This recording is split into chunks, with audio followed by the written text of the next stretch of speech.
Okay, let's take a quick look at what I mean when I say stitching the abs together.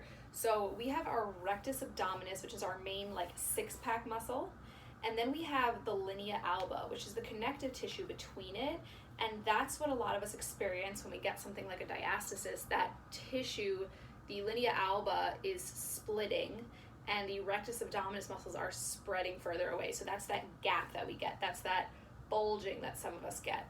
And so what I want you to do, what we're trying to do here is activate our lower abs, our transverse abdominis, like our corset muscle that runs the length of our abdomen.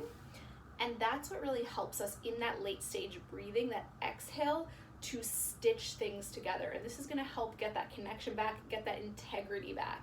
So what I want you to really do is when you take that deep inhale and you move these ribs, on the exhale, I want you to think about stitching these abs together. So almost like you're trying to zip up this middle section here. So inhale, move the ribs.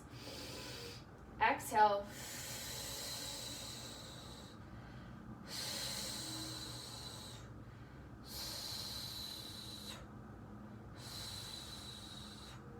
So instead of just a inhale and then a harsh exhale, what happens when we give that harsh exhale is these ab muscles that are stronger, our rectus muscle, those top abs that are stronger, tend to grip down and push.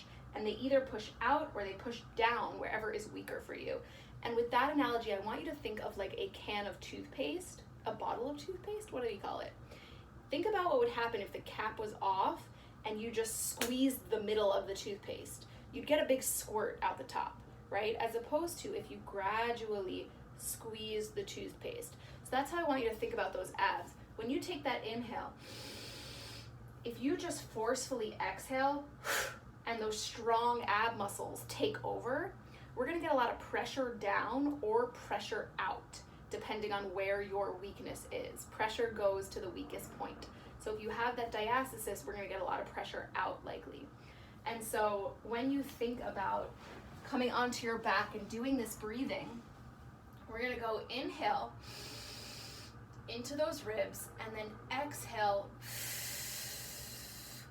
Guide the exhale with those fingertips and really palpate. Try to see if you can feel those hip bones coming closer together.